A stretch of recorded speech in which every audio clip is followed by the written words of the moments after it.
Hello, viewers, and happy International Women's Day. My name is Mike Gillan, and I'm honored to host this morning's Women in Cybersecurity Beyond Panels Border, entitled Growing Your Network, Local Presence, Global Reach. When I started my cybersecurity career in 2001, my world was decidedly small. Working as a consultant, I worked locally here in Toronto, and maybe occasionally I would get on a conference call with colleagues in Western Canada. However, with cybersecurity being such a niche skill, it wasn't long before my horizons broadened. One project in particular, at one of the largest telecommunications companies here in Canada, stands out in my memory because I had the opportunity to meet people from India. You see, they'd hired Tata Consultancy Services, or TCS, to do a large swath of work for the project. And in those days, remote work wasn't really an option. Instead, a team of a dozen or so people flew to Toronto from India to work with us for a 6-month project. Today, we're only one generation later, but I can't imagine somebody having to fly halfway around the world to work on our project. In our new hybrid work world, it's normal for me to have a sales call with a client in the United Arab Emirates at 4 a.m., work with colleagues across North America during business hours, and then connect with my technical team in India, Pakistan, and Thailand in the evening. Casting a wider net and making connections abroad will certainly bring you new and wonderful opportunities, not only for work, but also to enrich yourself as a person by learning about other cultures and forging new friendships. Today's panel brings together a group of expert globalists. They're here to share their experience as cybersecurity professionals without borders, and maybe you'll get some advice on how to grow your own global network. I'm going to introduce the panel in time zone order because, hey, why not? It's global, right? So first is Vandana Verma, who is joining us from India. Next, from Kazakhstan, although today she's joining from Egypt, we have Saltanat Mashirova. Next, moving further west, we have Sivan Tehila of Israel. And then crossing the pond, Belinda McEachern joins us from the United States. And then, of course, finally, we have you, our viewers, who are joining us today from all corners of the world. Throughout our discussion, I invite you to send us your questions via chat on the Cyber Exchange platform, and we'll be sure to work them into our discussion. So let's start with some introductions. Saltanat, can I start with you? Hi, Mike. Sure. My name is Saltanat Mashirova, and I'm from Kazakhstan, but I came for Egypt for a couple of days. I work as an advanced cybersecurity architect engineer at Honeywell. So my main focus area is industrial control system security, cybersecurity assessment, and remediation. So I work in the projects worldwide. So for example, last month I went on site to conduct on-site implementation. Then from Kazakhstan, I conducted training for the people from different countries virtually. Other than that, I'm ISACA president of local chapter in Kazakhstan. And plus, I'm a mentor for different people all around the world. Yesterday, I had mentee from India and one mentee from Europe, and other mentees are from Kazakhstan. So thanks for having me here. Let's enjoy. Thank you, Saltanat. Next, let me turn to you, Belinda, if you can please introduce yourself. Sure. First and foremost, it's wonderful to be here this morning with this great panel. Again, my name is Belinda McEachern. I currently reside in Columbia, South Carolina, and actually, I'm just so excited to be here. Currently, I am the chapter president for Blacks in Technology Columbia, which is the official chapter for the South Carolina region of growing Blacks in technology and technological fields. Which is a part of the Blacks in Technology Foundation, which is now international with over 47 chapters. And actually, our mission and our goal of Blacks in Technologies is creating a global platform for Black women and men in technology.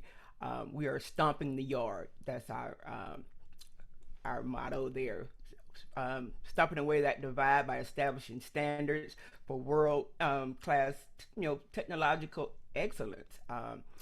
BIT serves uh, its members. It's totally free, and we provide mentorship, apprenticeship, job opportunities, guidance to establish that new standard in innovation. And it's great to be here. Thank you very much, Belinda. Sivan, may I go to you next, please? Hey everyone, happy International Women's Day. I'm happy to be here.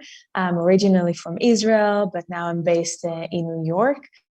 And I basically started my career in the Israeli Defense Forces. I served for 10 years as a cybersecurity officer. After I retired as a captain, I worked for several defense industries in Israel and critical infrastructures in the OT space as well as the Saltanat.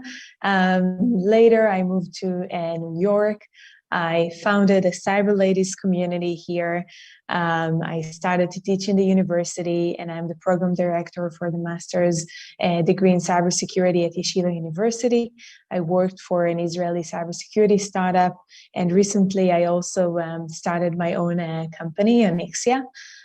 So it's very exciting for me to be here and with these amazing leaders, women leaders in this field, and I look forward to enjoy this session with you. Fantastic, thank you, Sivan. And now, last but not least, Vandana, please introduce yourself.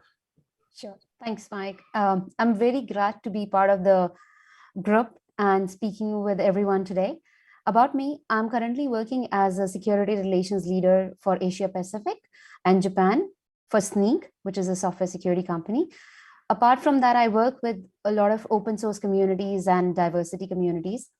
When I talk about open source, I'm part of OWASP, which is Open Web Application Security Project. I'm currently working as a chair or serving as a chair for OWASP. Proudly can say that first women to be the chair for OWASP and first Indian to be the chair for OWASP. And I also run InfoSec Girls, InfoSec Diversity, and many other diversity initiatives. And I'm really looking forward to speaking with everyone and learning from everyone today. Wonderful. Thank you very much.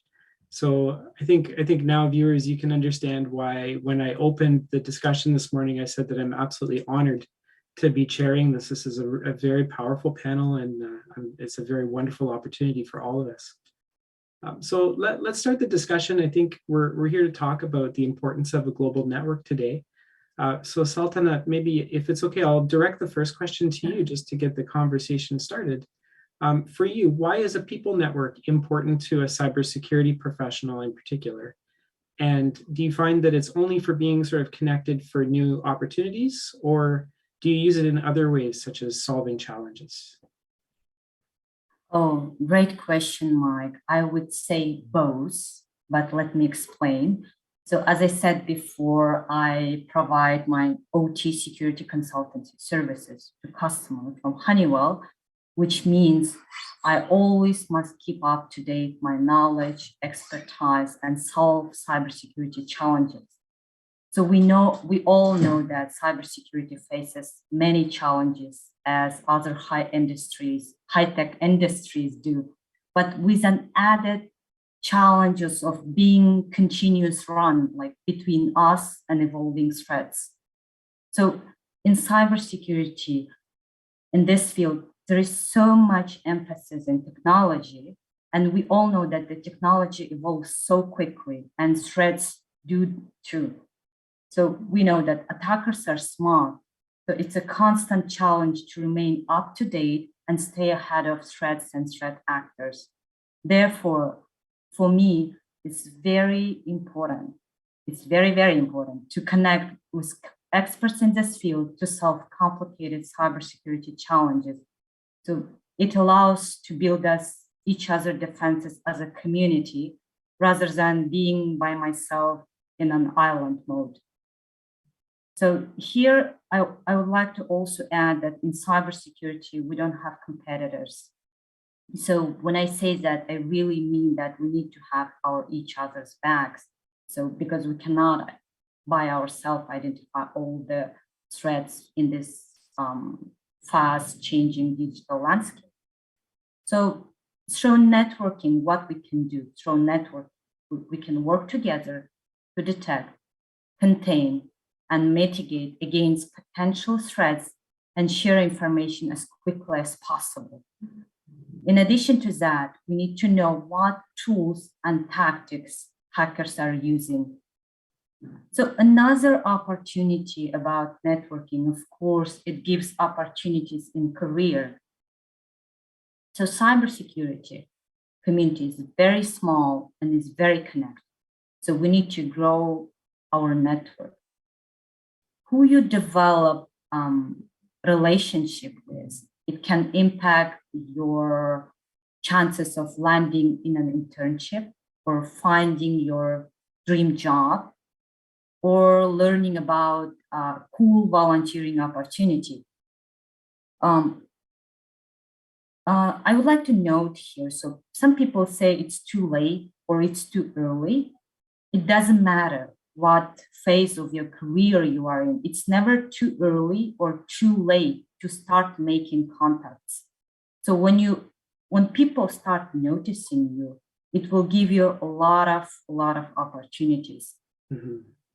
In addition to that, about career, I would like to tell from my experience that some people might have financial, they have some problems in materials or in financially.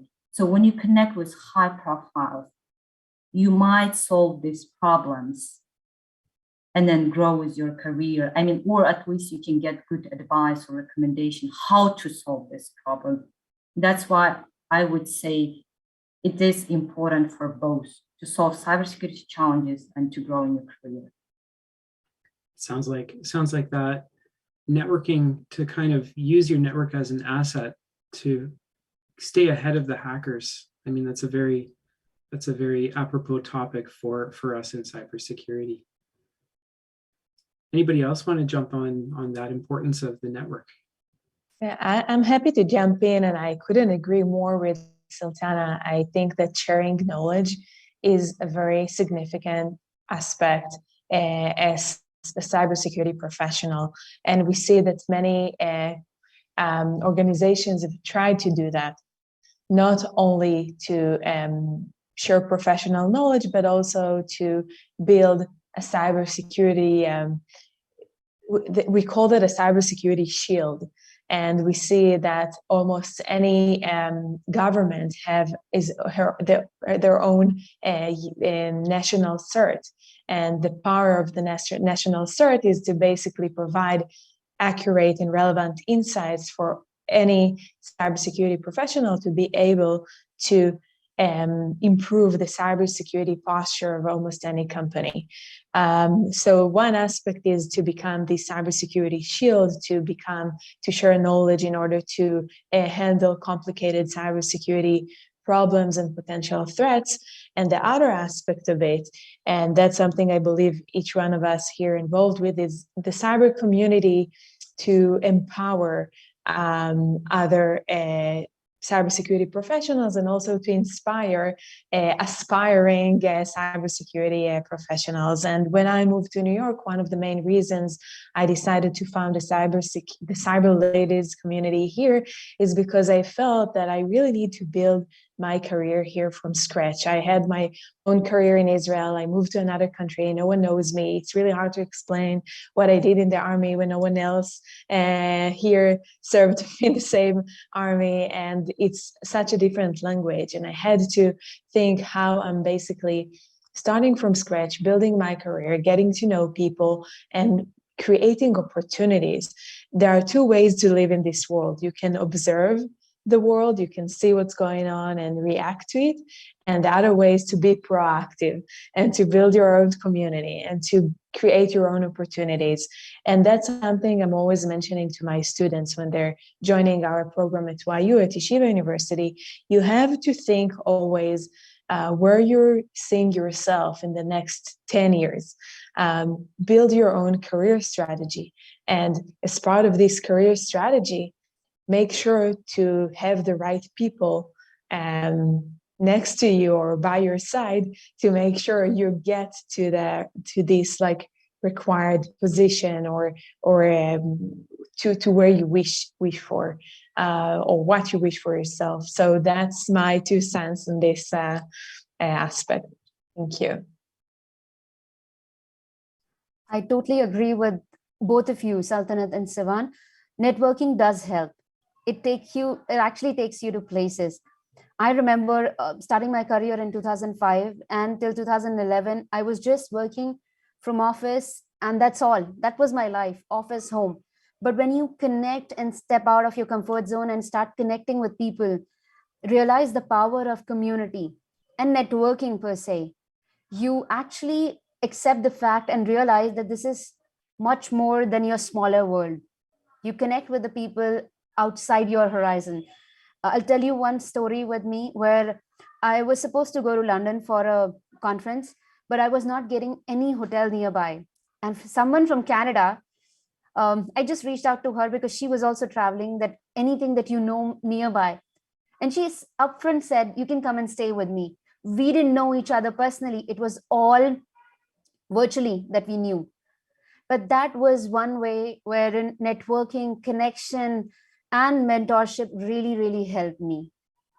And I couldn't thank her more than anything. Like, it was very different and unique situation for me, where someone didn't know me personally, but just by networking, by the whole community way, she helped me out. So absolutely, community has a huge impact on you and your career. Amazing.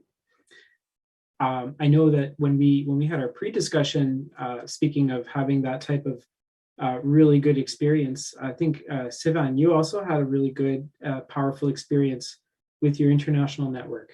Is that maybe something you could share with us? Of course. So first, I think that many of us experienced the fact that in many situations we found ourselves the only woman in the room, right? When I lived in Israel, I thought that it's only in Israel because most of the cybersecurity experts in Israel served in the army and mostly men serve in the army.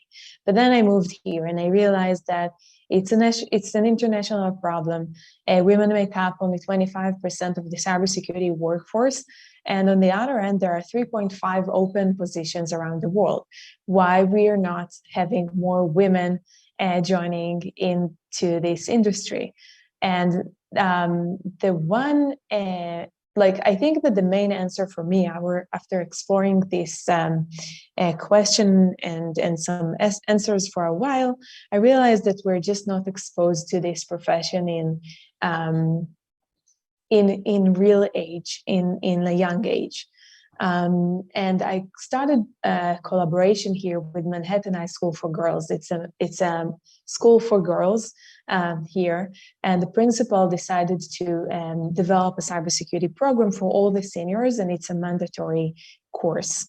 And the reason why I'm mentioning this as a powerful experience is because I started this program with them 2 years ago, and we saw that many of the students basically made a decision to go and study cybersecurity and computer science based on this experience. And I think that one of the most powerful moments I had was when one of my students in the high school graduated computers, she's now graduating computer science, and she emailed me saying that she wants to come and do the master's degree at Yeshiva University, where I developed the program for them. And I think that having this, and this is also related to what I said, like having a career strategy, a career path, a very clear understanding of how you build your career. It's very powerful, and like having these young ladies together with my cyber ladies community joining forces, and these cyber ladies who work in the industry, who mentor these young ladies, high school students who willing to build their own career in the industry. It's very powerful, it's very fulfilling, and I think that's how you can really create an impact. I think, I think also Sultana mentioned that she's mentoring, and my other colleagues are involved with these women communities in their own places. And again, I wish we shouldn't have this discussion. I wish we shouldn't celebrate International Women's Day. I wish we didn't have to come up with these communities, but we still have a long way to do.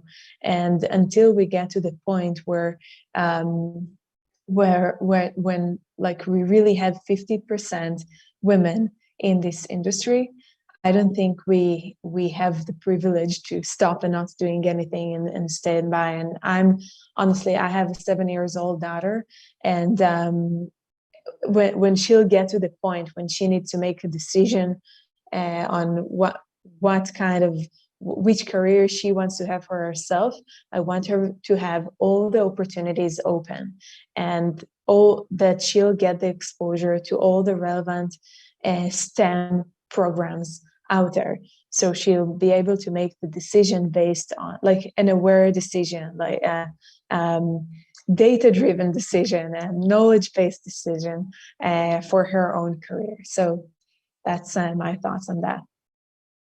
Thank you. Belinda, do you want to jump on that? I know you've probably had some fantastic experiences through your network.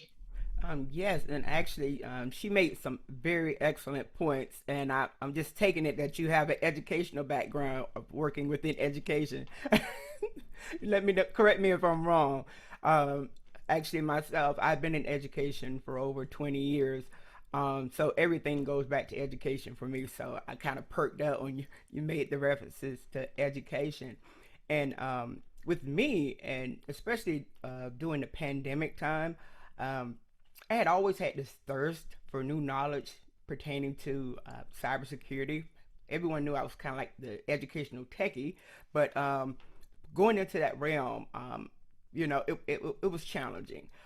Working within state government at that time, I wasn't seen as, I'll just be perfectly honest, and I am brutally honest.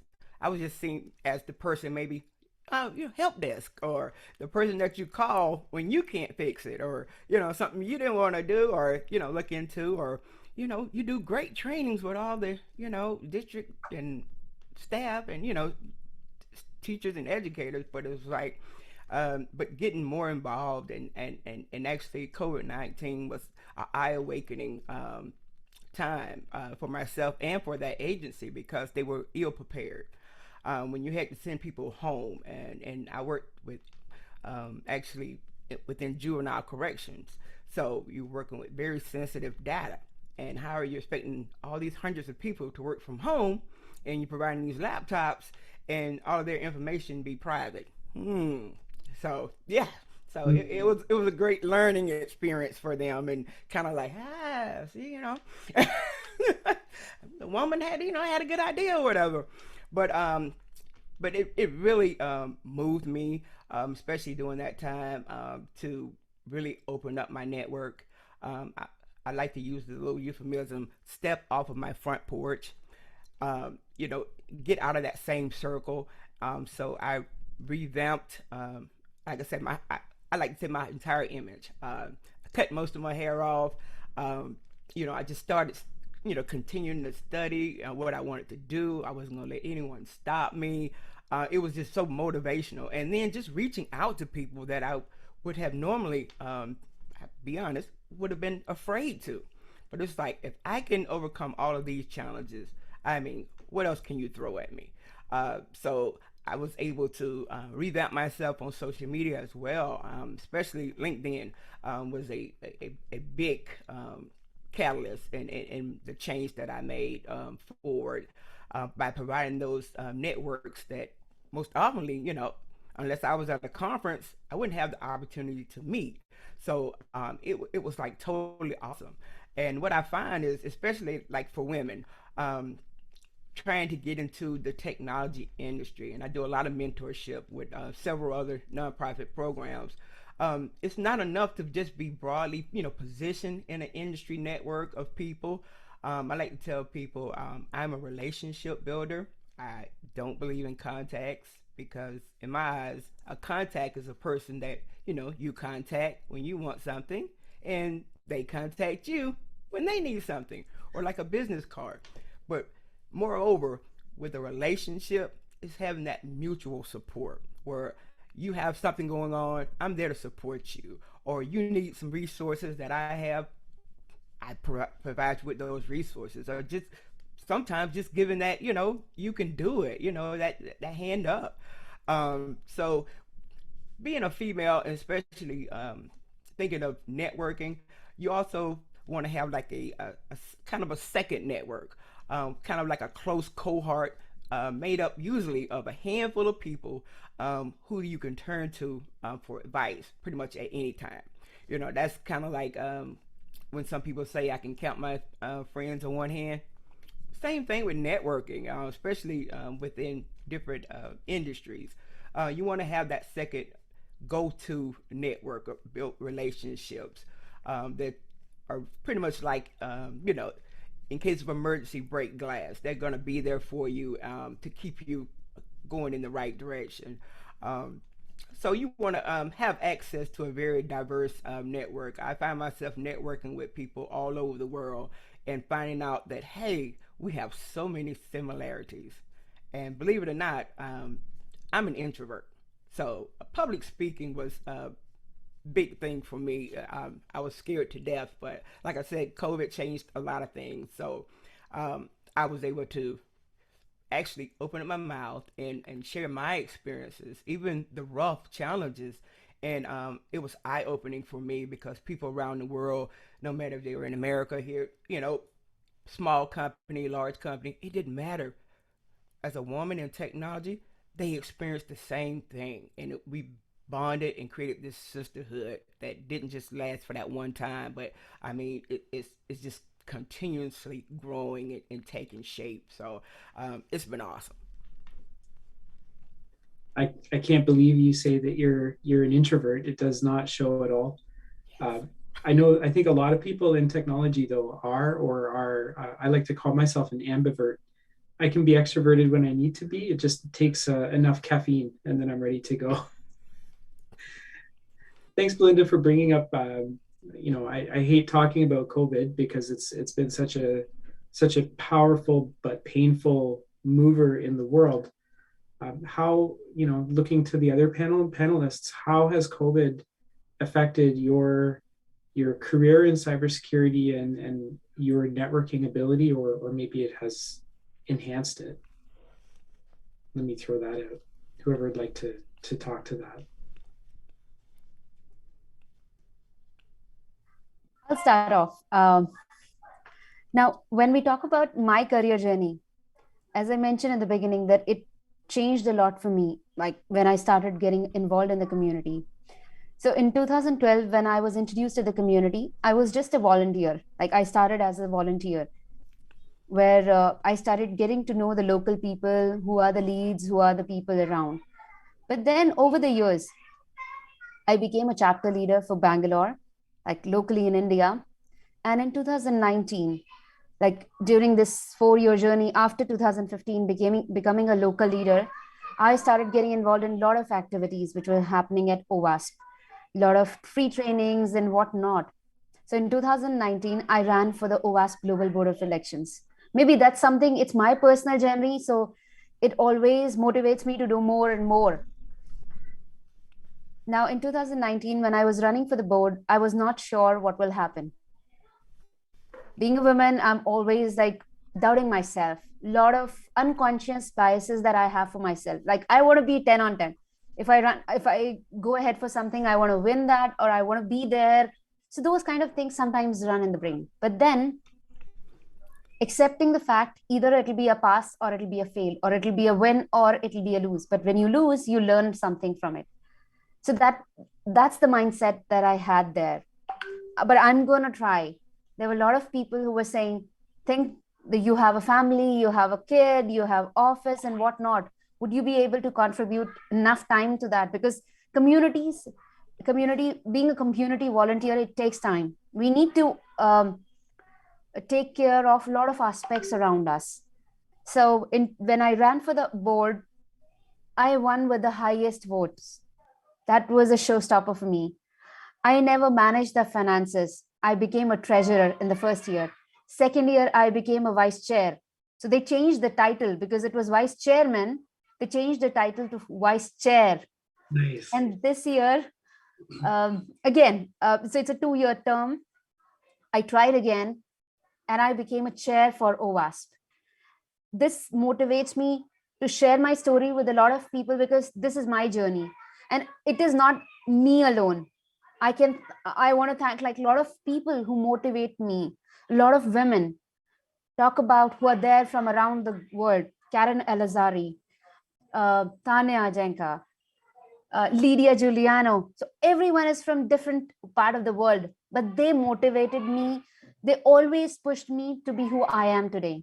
And that's the power of community. You can be anything, you can achieve anything. And trust me, no one can define you but you. So you can reach any heights. Powerful words. Thank you, Vandana. Sivan, Saltanat, do you want to jump on that question? Yeah, sure. About how it changed. So before COVID time, I needed to travel, let's say, to Israel. So I had limited number of conferences where I could participate because it was bound to the physical location, since I needed to plan my work time, my conferences, and of course, my family time. Right now, I can participate in the conferences or conduct trainings and do projects from wherever I can. Like, let me tell you example. I'm in Egypt, like 1 hour before I did diving with my kids. And now I'm here participating in conference. So I'm enjoying both my family time and then my conference time. In addition to that, of course, we cannot replace these coffee breaks. During COVID time, I really miss these coffee breaks when you have this real-time interaction with the people, when you feel it.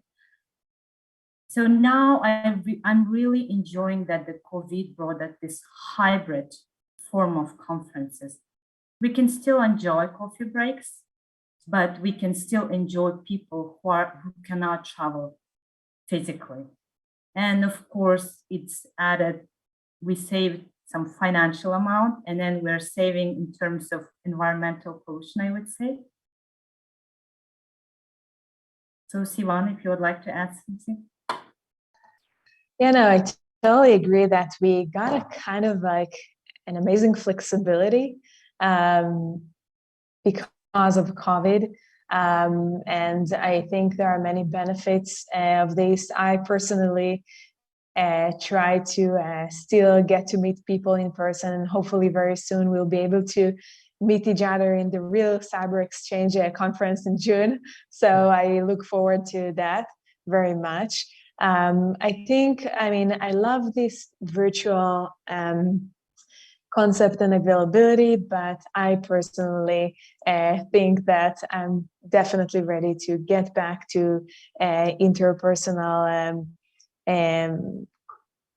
to personal connections, and I would like to address this question from the personal side. I think that what we've seen during COVID, when companies had to shift overnight to remote work, I think it really affected the industry in terms of adopting new technologies, models, and architectures. And I know we're kind of focusing on networking, but I do want to connect that to a little bit to the professional world, since many companies had to embrace for the first time cloud-based solutions and cloud-based environments.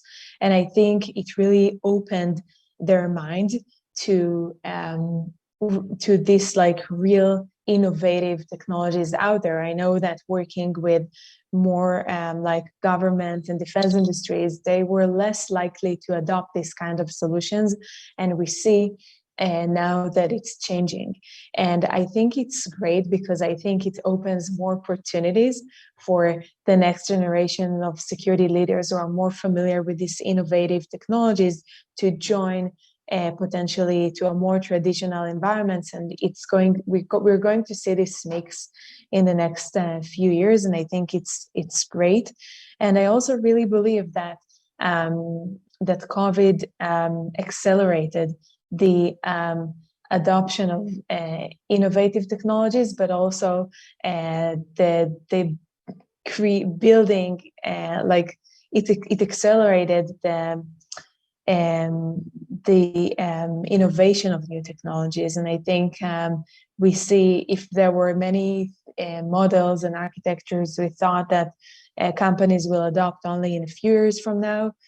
During COVID, many companies adopted the SASE architecture, zero trust model, and many other technologies and buzzwords we discuss. And I think it's great. I think this is also one way to be able to speak the same language. I think one of the main aspects of community and networking is to being able to follow similar security standards and to speak one security language. And it's very challenging because each one of us coming from a different background and from different organizations, but eventually the threats out there are the same threats. And the fact that we have this option to understand each other and to understand the new technologies out there and to adopt similar and relevant standards and to speak the same language, it's another very meaningful and powerful aspect of building a community, a global community, and sharing knowledge globally. So thank you. Thank you. One of the questions that came in from our viewers was for new immigrants to the United States, to Canada, to any country, how can they get involved in the networks that are local to them and help them to get plugged into the cybersecurity resources around them? Maybe Belinda, you probably have a great opinion on that. Well, actually, there is one that I am familiar with. The acronym is TRIEC, or TRIEC Mentorship Partnership, and actually that stands for the Toronto Region Immigrant Employment Council. And this is a mentor partnership.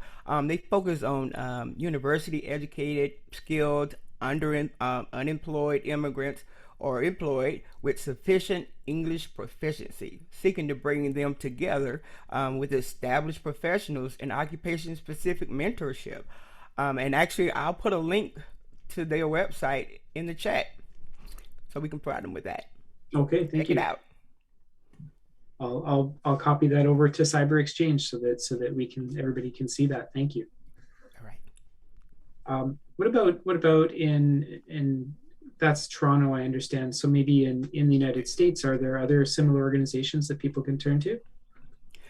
Oh, totally. Actually, my organization, the BlokSec Technology Foundation, and I'll also provide a link there as well. Actually, we have a new program. Actually, we're in our 4th cohort. It's called Converge, and it's actually where the BlokSec Technology Foundation, we've partnered with Microsoft company, and we actually provide one-on-one mentorship, and it's for it's pretty much totally open. Welcome immigrants moving in. It just doesn't depend. Just got to have that desire. There's no set preference, no age preference, what have you. And it's great, and actually puts you in line to actually mentor people at those large Fortune 500 companies. Like Google, Microsoft, Amazon, but it's more personalized to that, with that one-on-one where you can discuss the goals that you want. And we have had many success stories, and I'll put some information in the chat about that as well, where people have actually completed their mentorship cohort and been hired by these companies. So it's awesome. So you get that hands-on knowledge and that behind-the-scenes information of, hey, this is what the company is looking for. Fantastic, thank you. How about you, Vandana? Can you maybe provide some ideas for people in India? Sure. I would say that every country, every region has some communities. Always go ahead and look for something which is around you. Especially in India, there's a community called Null, which is very, very active. Almost every part of the country, we have people around. You just need to go to null.co.in, and it is very active community alongside OWASP, and a lot of people contribute to it. A lot of people get benefited out of it because it has job section to blog section to technical discussion sessions. There are Twitter spaces that are being run. So if you are in India, I think that's one community you should get associated with it. And the best part is that there are local chapters in Bangalore, in Pune, to Bhopal, even in the unsung areas of India. So I think that's one great place to be in, or connected with the people. Now we are all virtual, so it's all the sessions are being run virtually. That's a great part about the virtual world is you don't have to drive far, and you can even access communities maybe that you wouldn't normally have access to. So I think that's a great thing. If it's okay now, maybe I'd like to turn the discussion a little bit. We've talked a lot about networking from a personal perspective. Let's talk a little bit. I know, Sivan, you brought us back. You kind of made that connection for us to the professional world. I know with you being a business owner, you probably have some interesting perspectives on how networking internationally has helped your business. Yeah, so it's a pretty new cybersecurity startup, but I can address that based on my experience in the previous companies I worked for, and also, now for the program I run in the university. I think having a global network really gives you a good perspective on the market. When you build your business, you need to do what we call market validation, and there is no better way to do that other than speak with CISOs, Chief Information Security Officers, and cybersecurity professionals around the world. So I could really use my global network when I started to build this company to do this market validation and to reach out to all the amazing professional people I've met along in my journey. Many of them are women leaders in the industry. So it's definitely helpful. And, from the academic perspective, and I think it really opened opportunities for students from all over the world to get to learn and get their degree from leading universities in the world. So we recently got many students from India, China. We even have one student from Egypt, which is amazing for me to see. Like, the students can build a network, a global network, starting from college. And this is something I don't think I had when I did my bachelor degree or master's degree. I think it's an amazing opportunity for students or anyone who's planning to have a career in cybersecurity to get to know people from all over the world. And eventually, this group of people who are now going through their studies are going to be the next generation of leaders, the next generations of CISOs, and they can start building this network and move forward with this, and based on that, building their career journey, maybe build their own businesses moving forward. So it's very interesting, and I think it's right. It's great. I love this, and I love the fact that I can collaborate with professionals all over the world, and hopefully as soon as I'll launch with my own new product, of course I'll reach out to all these amazing people who helped me to shape the idea. So yeah, this is great. And I wish you the best of luck with that launch. Thank I know you. launching a new product is not easy, and it takes a ton of energy. So having a network behind you to help you with that can be a real boon. Okay, everyone. Thank you. sorry, before we wrap up, I think one really important thing, I did promise our viewers that we would try to give them some tips on how they could grow their network. So before we close, I want to make sure that each of you has the opportunity to give some tips to our viewers. I think if you can maybe give something practical that viewers can do to grow their own networks and help them out, that would be great. Saltanat, can I start with you on that question? Yeah, sure. In my case, I would like to tell from my experience that I have studied in the United States, so I have network all over the world. So my projects also was related to different countries. What I found from last year is that my local community in Kazakhstan, many people, they have language barriers, so we don't have local community network in my country. So I started building local community as women in cybersecurity, ISACA chapter, and so on. So the first advice was to give for people, don't be shy, just ask if you're new in cybersecurity, ask direction and tell in 30 seconds which area you are good at or which area you want to be. So then you will get an answer. Attend meetups, because meetups are really good to meet professionals in your local area mostly. And of course, LinkedIn and Twitter are the best professional platform. So I would like to hear don't be excessive on those platforms and don't put too much personal things. Be more professional. Good advice. Thank you. How about you, Belinda? Can I come to you next with that question? Sure, and I just love that response. I mean, you pretty much just nailed it. The thing with me is I keep it kind of simple. Whether you're on social media or it's phone or Zoom, no matter what, just check in. That's what I tell myself all the time. Just check in. I think the secret to building a genuine, lasting relationship is just showing up.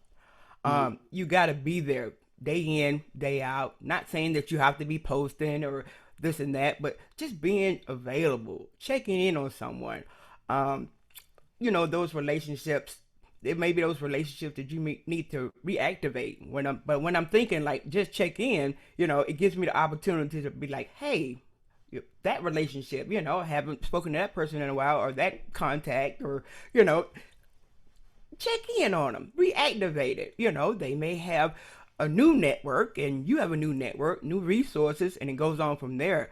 And then those are just the little things you can do to start, strengthening or reigniting that relationship, to make it nice and warm and like I said, lasting. It could be as simple as letting someone know that you're thinking about them, especially during the pandemic season. Everyone was encouraged to just check on those persons, just like, hey, I'm thinking about you, because people were going through so much, not just in the industry or, just in their personal lives in general. Everything was turned upside down. So just letting people know you were thinking about them. And trust me, people remember those things. So when it gets time for you, you want to go into that career or you want to go into that organization, they'll remember those small little things like, hey, they actually took the time to support me. They took the time to ask about me, to just check on me. Thanks. Absolutely. Belinda, thank you so much. I love that you keep reminding us about relationships, and that, we say networking, and it's not just about contacts, it's about building those relationships with others. I think that's so important. So thank you for that perspective. You're welcome. Vandana, can I ask you for some tips? Always ask for help. It is very, very important to ask for help. There are times when we're stuck. And I feel that it is important, not just at home, not just with friends, not just with office, but everywhere. Whenever you feel stuck, always seek help or discuss it with people. It only is going to help you out.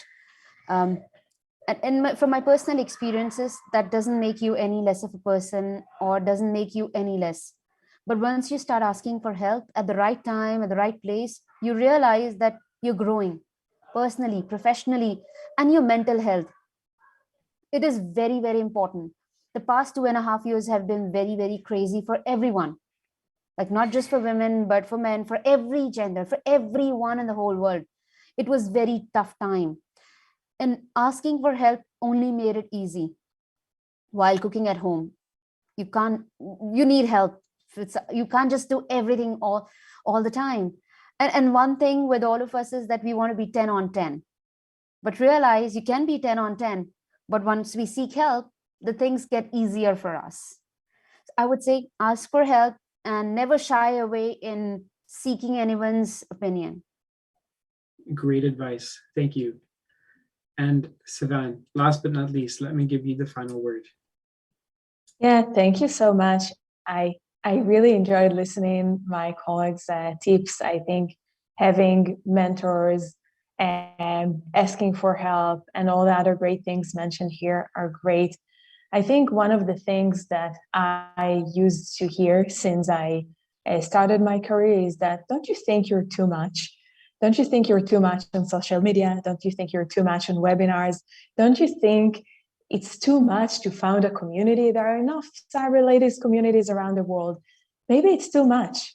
So my message here is that as women, it's always easy for us to get into this place where we're insecure, when we feel that, okay, maybe it's too much, maybe it's not time. But if you did an amazing job at work, own it, it's yours. Don't be shy to share it on social media. Don't be shy to put yourself out there. And I think Sultana said something about personal branding. It's super important, and there is no reason why, because there is no reason why not to own it. And I would like to wrap up with a quote that I really like by Marianne Williamson, saying, "You playing small doesn't serve the world. There is nothing enlightening about shrinking so others won't feel insecure around you. As you let your own light shine, you indirectly give others permission to do the same. So by being too much, you inspire others to be too much. And that's how we build a powerful community of cyber ladies and cyber women professionals around the world. So thank you so much for having me today and for being part of this amazing panel. That was really inspiring. Thank you. Well, thank you to all of our panelists. I hope that today's discussion about the power of global networking has inspired you, our viewers, actually, to pour more love and more energy into your own personal networks. Of course, before closing, I would be remiss if I didn't thank all the people at Cyber Exchange who made our panel possible today. So Aditya Patel, Jordan Ella, Miracle Nikemdrim, Zainab Zaidi, and Madi Raza. Thank you very much for all that you do for this community. I think that Cyber Exchange itself and CyberX is a fantastic community for us to all of us grow our networks. So I hope everybody continues to take advantage of that. And please, everybody, enjoy the rest of the Women in Cybersecurity Beyond Borders Conference. Thank you all. Thank you.